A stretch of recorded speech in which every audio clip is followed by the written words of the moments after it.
One thing that's happening in today's world is you see a very, very significant push into, and that's just today, it's probably been a decade, and for some companies it's been multiple decades, where corporations are really beginning to emphasize their social responsibility. And there's terms for it and acronyms and seminars where people talk about this thing. And there's investors that focus on it. Investors that believe businesses that do well for society, that protect the communities and enhance the communities in which they live, that protect the environment, that protect the planet, that those are businesses that over time they do well economically. And that by doing well in the long term, economically those businesses will do well in addition. So this is an important theme in business. I'm going to highlight a couple of examples that have impacted me and where along the way in my time in the technology industry where it's heightened my empathy. At some point, this is maybe 2009, 2010, I heard this story, the story of written by a blogger about things that she saw and what she saw in education and the lack of technology. And one of the common threads I've seen in my time in the technology industry is the coupling of technology and opportunity and the coupling of technology and education. And in this case was a story that's very sobering of how little technology they had and of one young lady who had just simply seen a computer and was so excited that someone at their school had a computer and went through the challenges of just detailing what that computer keyboard actually looked like and spent her time imagining what she would do if she had a computer. And so you think about how blessed we are here in the US and in most developed countries around the world to have access to this technology, how many places around the world where it is so limited, the access to the internet, the access to technology. Here's one place where at Hewlett-Packard, in my time at Hewlett-Packard, and this is my favorite photograph from the 8 years at Hewlett-Packard. And what you see here are the beginnings of 1 million children in Uttar Pradesh state in India who got their first computer. And I'm just so proud to have been a part of this. And for those kids, many of them, it's the first computer they've ever seen. It's the only computer their families ever had. And for those kids, you can bet that there's some kid in there, whatever school you're applying to, there's 1 million kids there if you're applying to whatever UC school or Ivy League school or great state school or whatever school you aspire to, there's probably a kid in that picture that'll be applying to the same school. And they'll be just as prepared as you are because technology is a great equalizer. And that access to technology can make a difference. And it doesn't cost thousands of dollars or tens of thousands of dollars. It's a relatively modest amount of technology and a connection to the internet puts them they have the same opportunities these kids do, have the same opportunities that you do. Another place where I've been inspired was just Starbucks, kind of minding my own business kind of a story, right, on a Sunday, and pulled out the Sunday New York Times, was reading it, and came across a story of what's happening in conflict regions.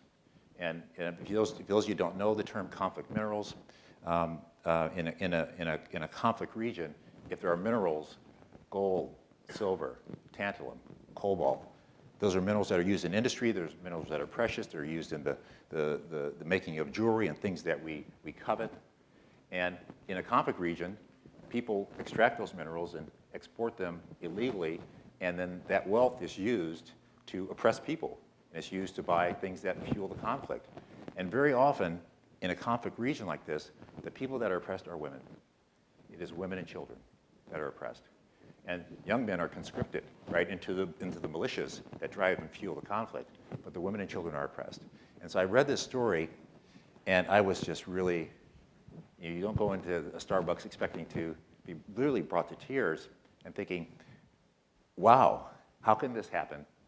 And they told the story of one woman and how she was victimized by the conflict and how helpless she was and hopeless and trapped in this.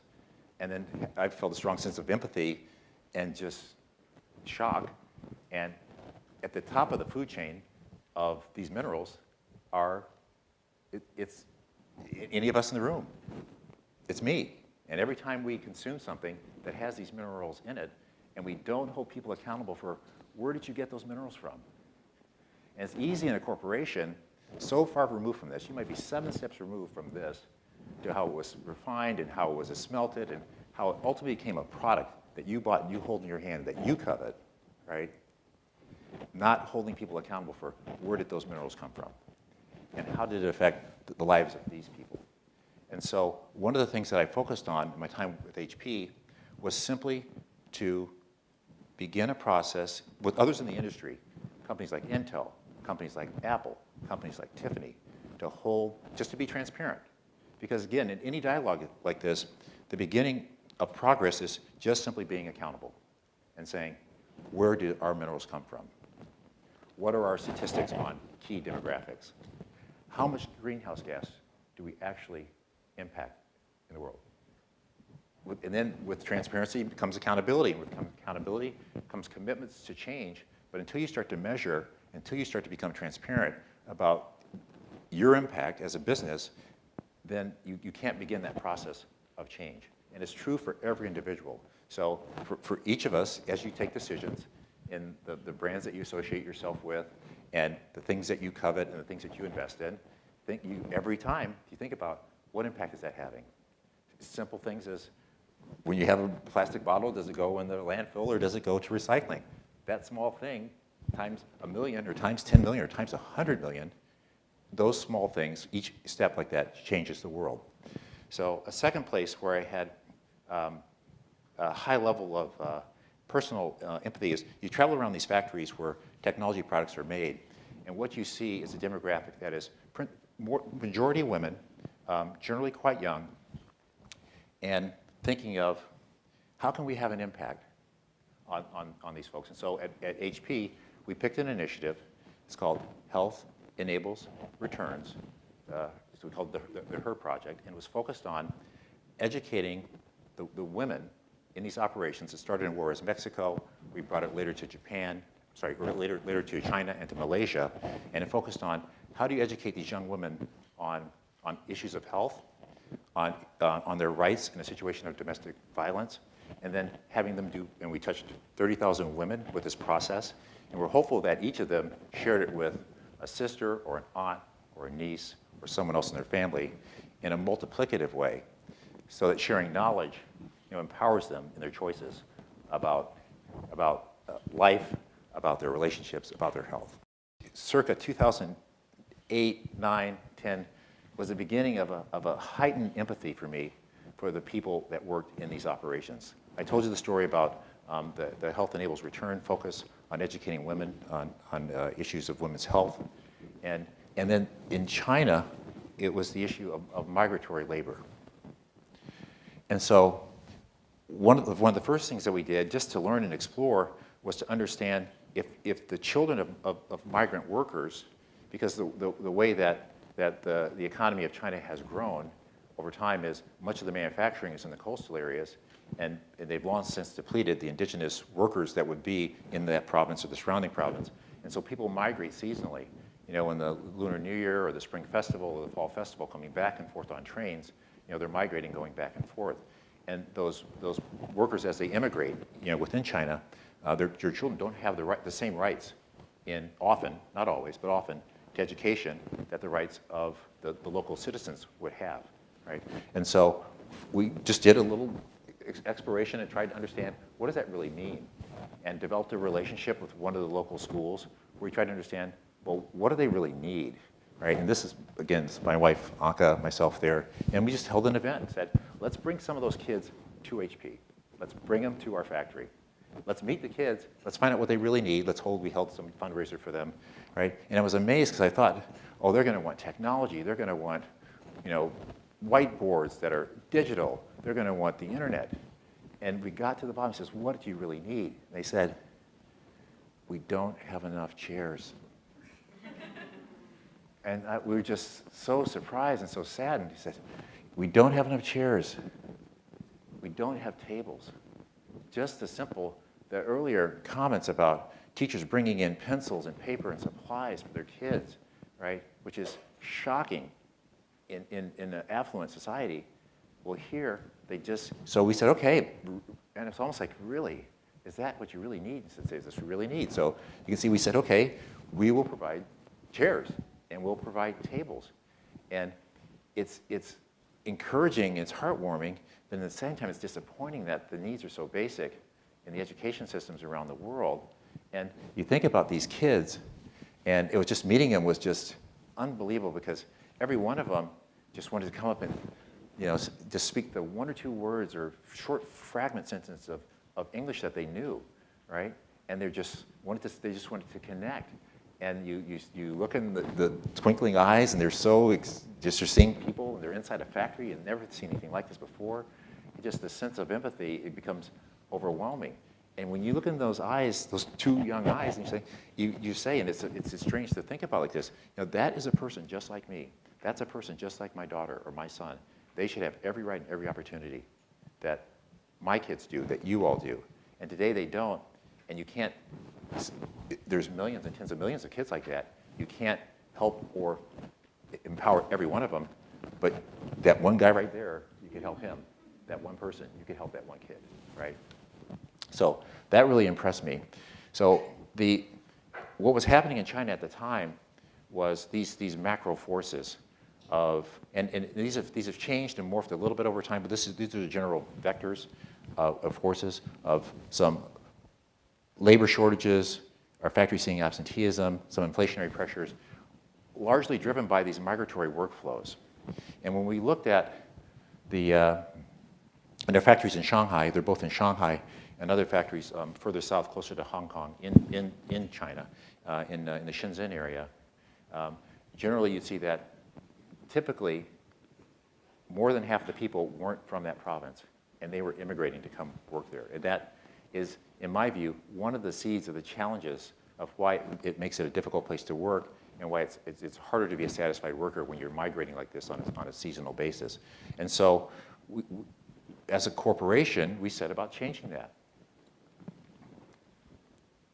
And so one of the first things I did is just to actually go and actually try to meet the people and have, through interpretation, just understand where are you from and what province and what do you like about working here, and how does this affect your relationship with your family, and just learning from individuals, for me, one through interpretation, as well as having more systematic studies where we talk to hundreds of people so that you're not doing it anecdotally, but you're really doing it with science, and seeing what the conditions were like. Because people migrate, they live in dormitories, right? And the dormitories are, as you can see, large scale, because there's tens of thousands of workers and multiple people in a room. This room, for example, had 4 people in it. So reasonable conditions in my view. You could argue about that, right? But still people a long way from home, eating a cuisine that's not familiar, that might be in a dormitory room with someone that speaks a different dialect, and challenging. And so our objective was, how can we change that? And so one of the changes that we undertook was that instead of putting the people on the trains, to try to find ways to put the products onto trains and to move the operations back to where the workers actually were migrating from. So we began a process to move our operations from the coastal regions into the center of China, into a large megaplex, megapolis called Chongqing, which actually the greater Chongqing area is one of the largest metropolitan areas in the world. It has more than 30 million people in the greater metropolitan area. So we began a process to build greenfield factories that were more in line with, because they're greenfield, you could make them more the way you actually wanted them to be, had not grown up over time. So more space, more green space, more recreation, more opportunity, more entertainment, to try to build something that more resembled a college campus rather than a factory complex. Is it perfect? No. Do all the operations like this? I hope they will over time. Obviously, I'm no longer with HP, but this is one of the things which I spent years, nearly half a decade, trying to create this evolution of moving the factories closer to where the workers were coming from and putting products on trains instead of putting people on trains, and to try to build a culture where people could actually work and be close, and instead of traveling for 3 or 4 days on a holiday on a train, travel a bus ride or a very short train ride, be back more often and spend more time with their families and be closer to the food, dialect, culture, and community that they have come from. So these are just some pictures of the new environment in Chongqing and the evolution, and we're hopeful that that spreads, throughout other parts of China and other parts of the industry. So, key points I'd leave you with in matters of the heart are certainly be passionate, but you have to be it in a principled way. There's many people are passionate about the wrong things, right? Think about what it is you're going to stand for. What are the principles that are going to guide your life? And they'll change over time. And you'll learn, and you'll continue to learn, or else you're not really moving forward. One of the great analogies of the shark, right, is the shark stops swimming, the shark dies. The shark has to continue to move forward. And in the human experience is like that. You have to keep moving forward to evolve and grow and learn. So pick those principles, evolve them over time, but pick noble principles.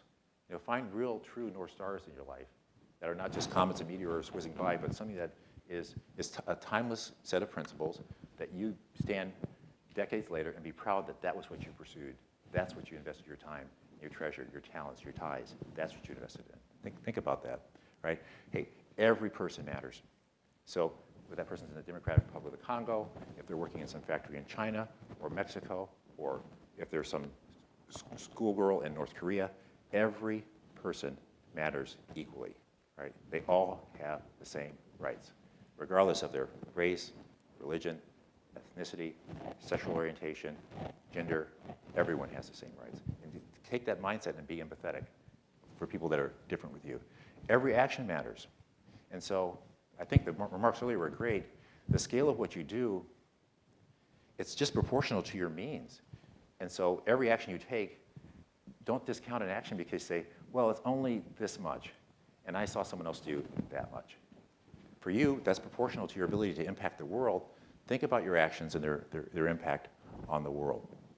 And then these key points, and you heard them repeatedly today, about empathy, passion, equality, which goes back to the second point. I mean, these are the core underlying principles that I'm hopeful that you will pick up. You'll weave those together with others, and that is the future leaders of the world, literally, because you have people in this room from all over the world, that you guys will make the world a better place.